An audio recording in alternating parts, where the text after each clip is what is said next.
Hi guys, இன்றைக்கி நம்ம இந்த ட்ராமாவோட நெக்ஸ்ட் பார்ட் தான் பார்க்க போகிறோம். இப்போது தம்பியும் ஹீரோவும் சாப்பிட்டு முடிச்சுட்டு அப்படியே கிளம்புறாங்க.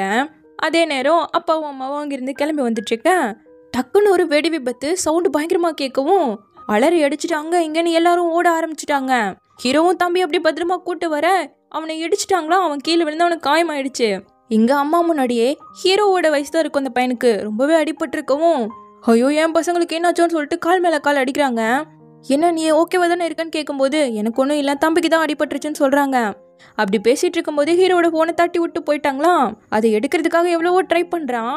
பட் ஹீரோயின் கொடுத்த அந்த 4 இலையுள்ள செடி இருக்கும்ல, அதை லேமினேட் பண்ணி வச்சுருப்பான்ல, கரெக்டாக அதை அந்த பக்கமாக தள்ளி விட்டாங்க. ஹீரோயின் மொத்தமாக இவனை விட்டு போக போகிறாங்கிறதா சொல்கிறாங்க போல்.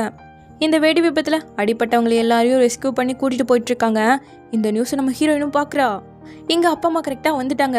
தம்பிக்கு தானே அடிபட்டிருக்கு, ஸோ நீங்கள் அவனை ஹாஸ்பிட்டல் கூப்பிட்டு போங்க, நான் வந்துடுறேன்னு சொல்லிட்டு அவங்கள அனுப்பி வச்சுட்டு வேகமாக வந்து ஹீரோயின் கொடுத்த அந்த லேமினேட் பண்ணி வச்சுருப்பான்ல, அதுக்கு ஒன்றும் ஆகலை. ஸோ அதை எடுத்து போட்டுட்ருக்கேன். கரெக்டாக நம்ம ஹீரோயின் கால் பண்ணுறா. ஃபோன் கீழே விழுந்ததால் சுத்தமாக டச் ஒர்க்கே ஆக மாட்டேங்குது. அவனால் சுத்தமாக அட்டனே பண்ண முடியல. ஆனால் இங்கே ஹீரோவுக்கு என்னாச்சோ ஏதாச்சோன்னு சொல்லிட்டு கால் மேலே கால் பண்ணிக்கிட்டே இருக்கா. யாராருக்கோ கூப்பிட்டு ஹீரோவோட நிலைமையை விசாரிக்க ட்ரை பண்ணுறான். எந்த நியூஸும் இல்லை. அதே நேரம் நம்ம ஹீரோவோ எங்கேயாச்சும் ஃபோன் பூத் இருக்கும்ல, அதை தான் பயங்கரமாக ஓடி ஒரு வழியாக ஒரு இடத்துல கண்டுபிடிச்சி நம்ம ஹீரோயினுக்கு தான் கால் பண்ணுறான். அட்டன் பண்ணதும் எனக்காக தானே வெயிட் பண்ணிட்டு இருந்தாங்க, ஏன் ஃபோனை நீ எடுக்கவே இல்லைன்னு கேட்கவும் அது உடஞ்சிடுச்சு, டச் ஒர்க் ஆகாமல் போயிடுச்சுங்கிறான். சரி உனக்கு ஒன்றும் இல்லைங்க, நான் நல்லா தான் இருக்கேன், கவலைப்படாத, நான் சாக மாட்டேன், உனக்கு ப்ராமிஸ் பண்ணி கொடுத்துருக்கேன்ல 80 வயசில் வயலின் வாசிப்பேன்னு, ஸோ எப்படி சாவங்க, சரி நீ என்ன மிஸ் பண்ணையான்னு கேட்க சொல்கிறான். சென் நீ ரொம்ப மோசம், பிரேக்கப் பண்ணதுக்கப்புறம் பார்க்குறோம் என்னை கூப்பிட்டு ஷூலேஸை கட்டிட்டு போன்னு சொல்கிற, ரொம்பவே நீ அரகன்னு சொல்ல, என்னோட அளவுக்கு கிடையாதுங்கிறான். அப்போ நீ ஏன் என்கிட்ட கேட்கலங்கிறா. என்னது கேட்கலங்கவும், உன்னை மிஸ் பண்ணையான்னு கேட்கலையேங்க, சரி மிஸ் பண்ணையான்னு கேட்குறான். நெக்ஸ்ட் டைம் கால் பண்ணும்போது இதுக்கான பதிலை சொல்கிறேன்னு சொல்லிட்டு காலை கட் பண்ணிட்டு இருக்காங்க. ஹீரோவுக்கும் அடிபட்டிருக்கு, அவன் தான் சொல்லவே இல்லை. அப்படியே நைட்டு போல் அம்மாவுக்கு கெட்ட கனவு கண்டு சென்னுன்னு சொல்லி முழிச்சிட்டு இருக்காங்க. அப்போ அப்பாவும் மகனுக்கும் ஆர்கியூமெண்ட் போயிட்டு இருக்கு. யூரோப்புக்கு போய் நீ படிக்கணும்னு எத்தனை செலவு பண்ணி எல்லாத்தையும் செட்டில் பண்ணியாச்சு, இப்போ என்னடானா நீ போக மாட்டேங்கிறன்னு சொல்லிட்டு சண்டை போட்டுட்டு இருக்காரு. நான் உங்ககிட்ட டிஸ்கஸ் பண்ணல, என்னோட முடிவை தான் சொல்லியிருக்கேன்னு சொல்லிட்டு அவன் போயிட்டானா. எப்படி பேசுறான் பாரு, என்ன வளர்த்து வச்சிருக்க, போய் அவன்கிட்ட சொல்லுங்கவும் அவன் சொல்றதும் சரிதான், வேணாம் இங்கிருந்து கிளம்பிடலாம், டிக்கெட்டை புக் பண்றங்க மாதிரி அம்மா சொல்ல, என்ன பேசிட்டு இருக்க, போய் அவனுக்கு காம் டவுன் பண்ணுங்க. காம் டவுன் பண்றதா, கண்ணை மூடினாலே என்னோட வயசுல ஒரு பையனுக்கு அடிப்பட்டதெல்லாம் அதான் எனக்கு வந்துட்டு போகுது. ஒருவேளை இவனுக்கும் அதே மாதிரி ஆயிடுச்சுன்னா என்ன பண்ணுவீங்க, திரும்ப இந்த மாதிரி ஆக்சிடென்ட் நடக்காதுன்னு என்ன உறுதி, வேணாம் நம்ம இங்கிருந்து போயிடலாம், அதான் நல்லதுங்கிற மாதிரி சொல்ல, படிப்பு தானே முக்கியம், இங்கே இல்லைன்னா வேற பக்கம் சேர்த்திக்கலான்னு சொல்றாரு. இல்ல, எல்லாத்த விட சென்னோட வாழ்க்கை தான் எனக்கு முக்கியம், இப்பவே நம்ம இங்கிருந்து போறோம், போயே ஆகுறோங்கிற மாதிரி அம்மா சொல்றாங்க. அப்படியே அடுத்த நாள் காட்ட நம்ம ஹீரோயின் காலேஜுக்கு போக போறா. சாயோட அப்பா கவர் நிறைய காசுலாம் கொடுத்து அனுப்புறாரு. அப்பாவுக்கும் மனசே இல்லை, பார்த்து போயிட்டு வா, அடிக்கடி கால் பண்ணணும்னு சொல்லி அனுப்ப சாயால சுத்தமாக முடியல. வீடியோ கால் பண்ணணும், அடிக்கடி கால் பண்ணணும், எல்லாத்தையும் சொல்லிக்கிட்டே இருக்கணுங்கிற மாதிரி கண்ணெல்லாம் கலங்கி போய் தான் அனுப்புறா.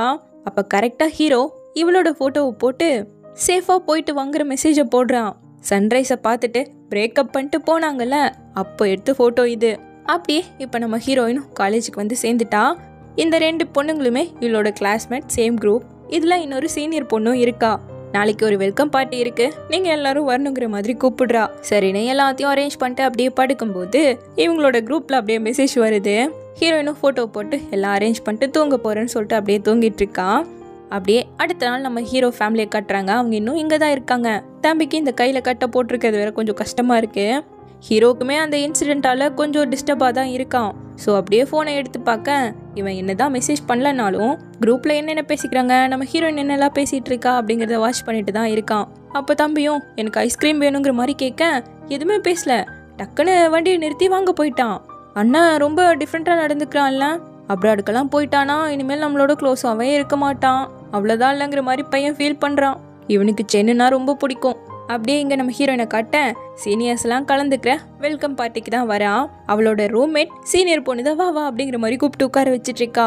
அப்போது ஜியாங்கிற ஒரு பையன் சீனியரு, காலேஜில் கொஞ்சம் ஃபேமஸான கையை, அவன் கிட்டாரை வாசிச்சுக்கிட்டே பாட்டு பாட இவளுக்கு இதை பார்த்ததும் ஹீரோ பாடினதான் ஞாபகம் வருது. ஹீரோவை மட்டும்தான் கண்ணெல்லாம் கலங்கி போய் நினச்சிக்கிட்டு உட்காந்துட்டு இருக்கா. என்ன பையன் ஹேண்ட்ஸமா இருக்காளன்னு கேட்க இவ அதை கவனிக்கவே இல்லையாச்சே. இவனோட பேரு ஜியாங். ஹியூமனிட்டியில் ஹார்ட் பீட்டாக இருந்துட்டு இருக்காங்கிற மாதிரி சொல்லவும், ஓ அப்படியா அப்படிங்கிற மாதிரி லைட்டாக தான் ரியாக்ஷன், பெருசாக இல்லை நம்ம ஹீரோயின்ட்ட. அப்படியே ரூம்க்கு வந்து பார்த்தா ஹீரோ இவளுக்காக சூஸ் பண்ணி கொடுத்த அந்த கம்மலை காணோம். உடனே அந்த ஆடிட்டோரியம்க்கு வந்து தான் தேடிக்கிட்டு இருக்கா. கரெக்டாக ஜியாங் வந்து என்ன தேடிட்டு இருக்க ஜூனியர் பொண்ணுன்னு கேட்க, இது மாதிரி என்னோட கம்மலை மிஸ் பண்ணிட்டேன்னு சொல்லவும், சரி நானும் தேடுறேங்கிற மாதிரி 2 பேரும் சேர்ந்து தேடிட்டு இருக்காங்க. அப்போ அந்த கம்மலை ஜியாங் தான் கண்டுபிடிக்கிறான். ரொம்ப தேங்க்யூ, இதை நான் கண்டே பிடிக்காம போயிடுவேன்னு நினச்சங்கவும், அது அவ்வளோ முக்கியமானு கேட்குறான். ஆமாம் ரொம்ப முக்கியம்னு சொல்லிட்டு 2 பேரும் அப்படியே இன்ட்ரடியூஸ் பண்ணிட்டு பேசிட்டு வரேன். கரெக்டாக லீக்கே வந்து நீ சொல்கிறதுக்குள்ள அங்கேருந்து கிளம்பிட்டேன், நம்ம லோக்கல் பசங்கள்லாம் சேர்ந்து ஒரு குரூப் க்ரியேட் பண்ணியிருக்கேன், அதில் உன்னையும் ஆட் பண்ணியிருக்கேன்னு சொல்ல, ஓகே சரி அப்படி சொல்லிட்டா ஓடிய போயிட்டா. இவன் உன்னோட கிளாஸ்மேட்டான ஜியாங் கேட்க, கிளாஸ்மேட் இல்லை ஒரே ஏரியா தான், என் ஃப்ரெண்டோட ஃப்ரெண்டுன்னு சொல்ல, யார் கேர்ள் ஃப்ரெண்டான்னு கேட்கவும், இல்லை அவனோட எக்ஸனு கூட வச்சுக்கலான்னு சொல்ல, அப்போ ஓகே அப்படிங்கிற மாதிரி சிரிச்சுட்டு போயிட்டுருக்கான். அப்படியே எங்கள் ஹீரோவை கட்ட எங்கள் நிலமையே வேற. அவனுக்கு 18 வயசு ஆனதும் அப்ராட்டில் அவனை விட்டுருவேன்னு சொன்னையா இல்லையா, இப்போயே அதை விட மாட்டேங்கிறேன் அப்படிங்கிற மாதிரி அப்பா கேட்குறாரு.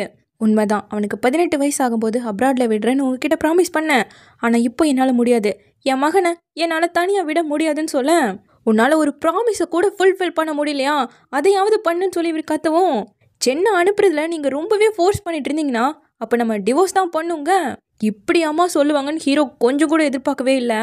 டிவோர்ஸா, ஹோ இதுக்கு நீ கண்டிப்பாக வருத்தப்படுற மாதிரி இருக்குமேங்கிற மாதிரி பேசவும், அம்மாவுக்கு அப்படியே பாடிகார்டு மாதிரி ஹீரோ வந்து முன்னாடி நிற்கிறான். ஓஹோ முன்னாடியே 2 பேரும் சேர்ந்து முடிவு பண்ணிட்டீங்க, நான் தான் தெரியாமல் இருந்துட்டேன், டிவோர்ஸ் தானே பண்ணிக்கலாம்னு சொல்லிட்டு கோவத்தில் கிளாஸை தூக்கி போட்டு உடைக்க, அம்மாவுக்கு பற்றக்கூடாதுன்னு ஹீரோ அப்படியே பிடிக்கவும் அவனுக்கு தான் காயம் ஆயிருக்கு அதில்.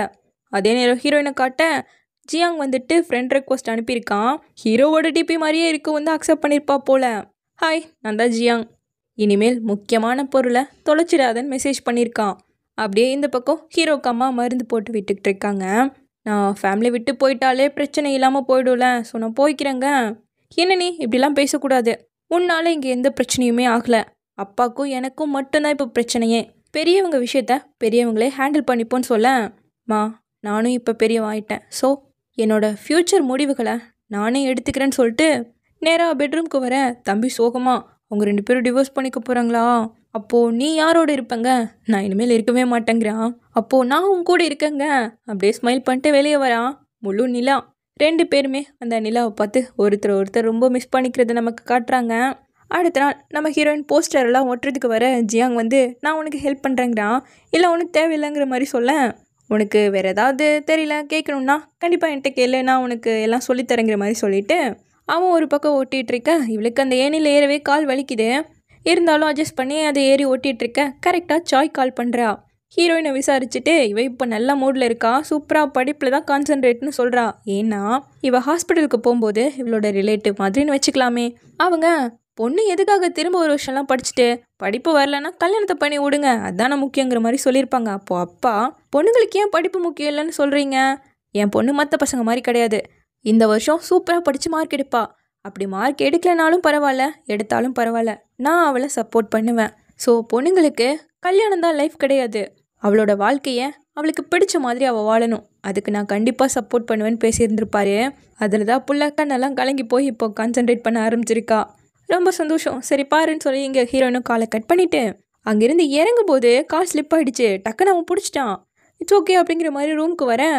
இவளுக்கு இந்த மழைக்காலனாலே கால் பெயின் ஆக ஆரம்பிச்சிடும், பைக் ரேஸில் நடந்த ஆக்சிடெண்ட்டால். ஸோ இப்போ அதுக்காக மருந்தெல்லாம் நிறைய வந்திருக்கு, மழை காலத்தில் வலிக்கும்னு ஹீரோ கிட்ட மட்டும்தான் இவன் ஷேர் பண்ணியிருக்கா. ஸோ அவன் தான் இங்கே வந்துட்டானோன்னு சொல்லிட்டு ஆசாசியாக ஓடி போய் தேடுறா. ஆனால் அவன் அங்கே இல்லவே இல்லை. கால் மேலே கால் பண்ணி பார்க்குறா, எடுக்கவும் இல்லை. என்ன கூப்பிட்டுருந்தா நான் இப்போ தான் எழுந்தங்கிற மாதிரி மெசேஜ் தான் பண்ணியிருக்கான்.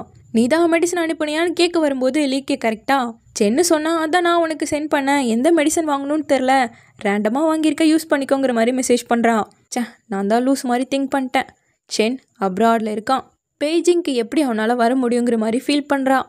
ஆனால் நம்ம ஹீரோ ஊருக்கு வந்தாச்சு. அவன் தான் அந்த மெடிசனையே லீக்கே கிட்ட கொடுக்க சொன்னதே. அப்புறம் நம்ம ஹீரோயின் மலையில் தேடினால கால் பண்ணிட்டே, அப்போ அவனும் அந்த பக்கமாக கொஞ்சம் தூரத்தில் நின்று இதை பார்த்துக்கிட்டு தான் இருந்திருக்கான். ஆனால் ஹீரோயினுக்கு தான் பாவம் இது தெரியாதாச்சே. இவனும் அடுத்து காலேஜுக்கு போகணும்ல, அட்மிஷனுக்கு ஏதோ பார்ப்பான் போல. அப்போ கையில் நம்ம ஹீரோயின் இங்கே மிஸ் பண்ணிட்டு போன அந்த பேண்டை போட்டிருக்கான். அப்படியே அடுத்த நாள் ஹீரோயினோட ஹாஸ்டலுக்கு முன்னாடி ஒரு பையன் பொக்கேவும் ஸ்பீக்கரும் கையுமா ப்ரப்போஸ் பண்ணிட்டு இருக்கான். சிச்சி, என்னதான் இருந்தாலும் இப்படிலாம் பண்ணக்கூடாதுங்கிற மாதிரி ஒரு பொண்ணு சொல்ல, 2 பேருக்கும் பிடிச்சிருந்ததுன்னா ஓகே, ஆனால் அந்த பிள்ளைக்கு இதில் இன்ட்ரெஸ்ட் இல்லாமல் அவன் இப்படி பண்ணான்னா ரொம்பவே ஆக்வர்டாக இருக்குங்கன்னு பேச பேச அந்த பையன் ப்ரப்போஸ் பண்ணுறதே நம்ம ஹீரோயினுக்கு வெளியவே வரலையே, உள்ளே உட்காந்துக்கிட்டாங்க எல்லாருமே. அப்போ கரெக்டாக அப்பா கால் பண்ணி காலில் ஏதாவது பெயின் இருக்கா, அப்படி இருந்தால் செக்கப்கெல்லாம் போன்னு சொல்ல, அந்த பையன் ஸ்பீக்கரை போட்டெல்லாம் ப்ரப்போஸ் பண்ணிட்டு இருக்கான். அப்பாவுக்கு கேட்டுருச்சு. என்னடா அந்த பையன் ப்ரப்போஸ் பண்ணுவான் போலையே, இப்போவே பிக்கப் பண்ணிவிடு, சென்னை விட அந்த பையன் ஹேண்ட்ஸமாக தான் இருப்பாங்கிற மாதிரி சொல்ல, அந்த பையன் சென்னை விட அவ்வளோலாம் நல்லாவே இல்லை அப்படிங்கிற மாதிரி இவ சொல்லிட்டு இருக்கா. இப்போ கீழே சீனியர் பொண்ணு வந்து ப்ரப்போஸ் பண்ண பையன்கிட்ட, சுச்சியை லவ் பண்ணுறேன்னா லைனில் நிற்கணும், இப்படிலாம் வந்து கத்தக்கூடாதுக்க, லைன்லாம் முக்கியம் இல்லை, மனசு தான் முக்கியங்கிறான். டேய், இந்த லைனில் ஜியாங் தெரியும்ல, அவனும் இருக்கான், போய் ஒழுங்கா நில்லு போ லைன்லங்கிற மாதிரி துரத்தி விட்டுட்ருக்கா. இப்போ மேலே வந்ததும் நம்ம ஹீரோயின்ட்ட பிரெயின் வாஷ் பண்ண ஆரம்பிச்சிட்டாளுங்க. ஜியாங்கோட நீ சேர்ந்தா ஜோடி சூப்பராக இருக்குங்கிற மாதிரி சொல்ல, எனக்கு நிஜமாக அவன் மேலே எந்த ஃபீலிங்ஸுமே கிடையாது, டேட்டிங்லாம் நோ, படிப்பில் தான் கான்சென்ட்ரேட் பண்ண போகிறேங்க. அப்போ நீ கண்டிப்பாக முன்னாடி யாரையோ லவ் பண்ணியிருக்கேன்னு கேட்கவும், பண்ணேன், ஆனால் பிரேக்கப் ஆகிடுச்சு. ஸோ இனிமேல் 4 வருஷத்துக்கு இந்த புக்கு தான் என்னோட பாய் ஃப்ரெண்டுன்னு சொல்லிட்டு இருக்கேன். சுச்சி, உனக்கு பிடிச்ச ஒரு பையன் இருக்கானா, எங்கே அவனை பற்றி சொல்லுன்னு ஆர்வமா இவங்க எல்லாரும் கேட்க, அவன் சூப்பர் ஹாட் காயாக இருப்பாங்கிற மாதிரி சொல்லி ஸ்டாப் பண்ணிட்டா. இருந்தாலும் ஹீரோ ஞாபகம் வந்துருச்சு. ஸோ யாங்ஷி கிட்ட இன்னைக்கு சண்டே ஃப்ரீயாக மீட் பண்ணலாங்கிற மாதிரி கூப்பிடுறா. ஃபர்ஸ்ட் டைம் அவளோட தனியாக சாப்பிட போகிறேன். அவள் வேற கொஞ்சம் ஃபீலிங்கில் இருப்பா, சென்னு வேற இல்லை, எனக்கே ஒரு மாதிரி ஆக்வர்டாக இருக்குங்கிற மாதிரி இந்த விஷயத்த சாய் கிட்ட சொல்லிட்டு இருக்கேன். அவள் சென்னை ரொம்ப மிஸ் பண்ணுறான், அதனால தான் உன்னை மீட் பண்ணணும்னு நினைக்கிறான்ட்டு பின்னாடி ஒரு பையன் பாடி பில்டர் வந்து நிற்கவும், தள்ளுங்கிற மாதிரி அவனை பார்த்துட்ருக்கா. அடி பாவி அப்படிங்கிற மாதிரி காலை கட் பண்ணி விட்டு இவனும் அவனை மாதிரி ஆகணும்னு முடிவு பண்ணிட்டான் போல. ஸோ இப்போது நம்ம ஹீரோயினோட சாப்பிட வந்திருக்க சாய் பண்ணதை பற்றி இவக்கிட்ட சொல்லவோ, அப்படிலாம் கிடையாது, எல்லா பொண்ணுங்களுக்கும் பாடி பில்டரெல்லாம் பிடிக்காது, அளவாக இருந்தால் தான் அழகாக இருப்பீங்கிற மாதிரி சொல்ல, அப்போ ஓகே நான் இனி டயட் இருக்க போகிறேன்னு முடிவு பண்ணிட்டான். இவன் குடிக்கிறது பார்த்ததும் நம்ம ஹீரோயினுக்கு ஹீரோவோட டைம் ஸ்பெண்ட் பண்ணதெல்லாம் எட்டி பார்க்க ஆரம்பிச்சிருச்சு. உங்கள் காலேஜில் ஏதோ ஃபேமஸான பையன் ஜியாங் இருக்கானாமாவேன்னு கேட்க, உனக்கு யார் சொன்னான்னு கேட்கவும், அதுக்கெல்லாம் ஸ்பை இருக்காங்கம்மாங்க, இன்னும் எத்தனை பேர் தான் சென்னைக்கு ஸ்பையாக இருக்கீங்கன்னு கேட்கவும், ஸ்பை எல்லாம் கிடையாது, உன்னை யாராவது புள்ளி பண்ணா அவன் என்னை பார்த்துக்க சொன்னான், உனக்கு புது பாய் ஃப்ரெண்ட் செட் ஆகிட்டா கூட என்னை பார்த்துக்க சொன்னா தெரியுமாங்க. இவ்வளோ ஒரு மாதிரி ஃபீல் பண்ண ஆரம்பிச்சிடுவோம். நீ ஏதாச்சும் ஒரு ரிலேஷன்ஷிப்குள்ளே போ, அப்போ தான் அவனுக்கு கொஞ்சம் மறக்க முடியும், ஆனால் எல்லாத்துலேயும் சென்னை தேட ட்ரை பண்ணாத, எப்படியோ அவன் அப்ராட்லேருந்து வரதுக்கு 2 வருஷத்துக்கு மேலே ஆகிடும், ஸோ ட்ரை பண்ணுங்கிற மாதிரி சொல்ல, அதையும் பண்ணுறேனேங்கிற மாதிரி சொல்லிட்டு இருக்கா. ஆனால் இங்கே யாங்ஷி வந்து பார்த்தா ஹீரோ உட்காந்துட்ருக்கான். பார்த்ததும் ஒரே சந்தோஷம்தான், வா சாப்பிட போகலான்னு திரும்ப வந்தாச்சு. ஹுவா யூனிவர்சிட்டியில் தான் அட்மிஷன் போட்டிருக்கேன், வெயிட் லிஸ்டடாக இருக்கேன், ஸோ அட்மிஷன் கிடைச்சதுக்கு அப்புறமா சுச்சிக்கிட்ட சொல்லிக்கலான் இருக்கேன், அவகிட்ட சொல்லிடாதன்னு சொல்ல, அப்போ இனிமேல் இங்கே தான் இருக்க போகிறேன்னு இவனுக்கு ஒரே சந்தோஷம். கையில் ஒரு பேண்டை பார்த்ததும், என்னடா அப்ராட்டில் செட் பண்ணிட்டியா, ஓஹோ இல்லை சுஜி தாங்கிற மாதிரி கேட்க பதிலே சொல்லலை. பையன் லவ் சிக்கில் தான் இங்கே வந்துட்டியோ, சரி மச்சான், இனிமேல் நம்ம 2 பேருமே ஒன்றா ஸ்டே பண்ணிப்போம், என்னோடய ரூம்மேட்டே எனக்கு பிடிக்கலங்கிற மாதிரி கேட்டுட்ருக்கான்.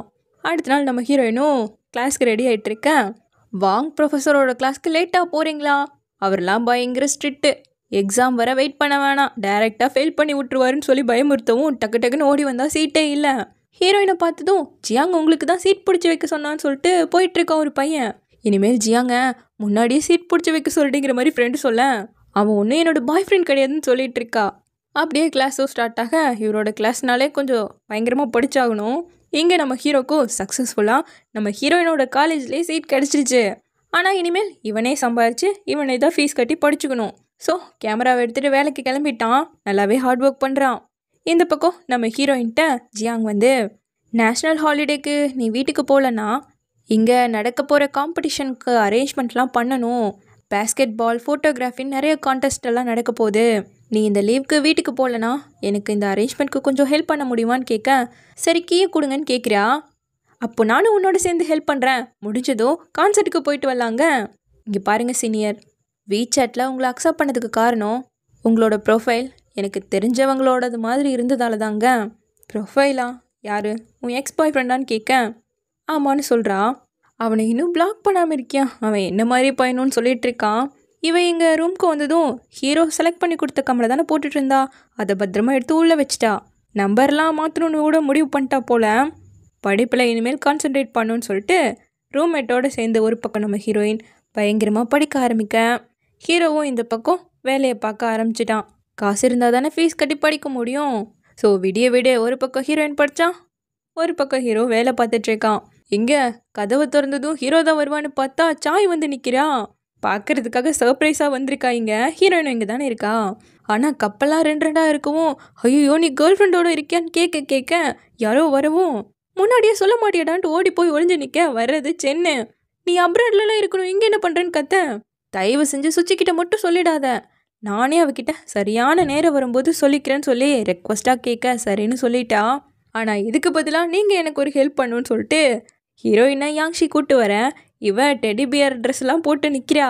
ஹக் பண்ண ட்ரை பண்ணா ஹீரோயின் பக்கமே வரமாட்டேங்கிறா. இதில் கீழே வேற விழுந்துட. அப்புறம் தான் தெரியுது இவளை பார்த்ததும் ஹீரோயினுக்கு ரொம்ப சந்தோஷம். சரி 2 பேர் அப்படியே டைமை ஸ்பெண்ட் பண்ண. இந்த பக்கம் நம்ம ஹீரோவை காட்டுறாங்க. அவன் காலேஜில் ஜாயின் பண்ணிட்டான். ரூமுக்கு வந்தா லீக்கேவோட ரூமு தான் இவனும். வா நான் உனக்கு சுற்றி காட்டுறேங்கிற மாதிரி அவன் கூப்பிட்டு போயிட. இங்கே நம்ம ஹீரோனோட ரூமில் ஒரு பையன் புதுசாக ஜியாங்கை விட ஹேண்ட்ஸமாக வந்திருக்கான். கேன்டீனில் தான் சுற்றிட்டு இருக்கா. நீயும் அதே கேன்டீனில் போய் சாப்பிட்றீங்கிற மாதிரி அனுப்பி வைக்க, நம்ம ஹீரோனும் கண்டுக்காமல் உட்காந்து சாப்பிட்டுட்டு இருக்கும்போது கரெக்டாக ஜியாங் வந்து சுச்சின்னு கூப்பிட்ட. கரெக்டாக நம்ம ஹீரோவும் அங்கே தான் வரான். இவ்வளோதோ வரன்ட்டு நிமிர ஹீரோவை பார்த்ததும் 2 பேரும் ஷாக்கு. ஒருத்தர் பார்த்துக்கிட்டே இருக்காங்க. இனிமேல் இவனை பார்க்கவே மாட்டோன்னு நினச்சிட்டு இருந்தவனை இப்போ பார்த்தா இவளுக்கு எப்படி இருக்கும். இவன் இப்போ கிட்ட வந்து என்ன நல்லா இருக்கான்னு கேட்க பதிலே இல்லை. என்ன மறந்துட்ட போலன்னு கேட்க, உனக்கும் சென்னுக்கும் என்ன ரிலேஷன்ஷிப்னு கேட்குறியா. அவன் என்னோட பெரிய அண்ணன் மாதிரின்னு சொல்ல. அப்படியா, எனக்கு தெரிஞ்ச சென் யூரோப்புக்கு போயிட்டான். ஸோ என்கிட்ட இருந்து நீ டிஸ்டன்ஸை கீப் அப் பண்ணுன்னு சொல்லிட்டு ஜியாங்கோடு சேர்ந்து கிளம்பிட்டா. ஸோ இப்படியே இந்த பார்ட் முடியுது. சீக்கிரமாக இதனோட நெக்ஸ்ட் பார்ட்டோட வந்து பார்க்குறேன். தேங்க்யூ.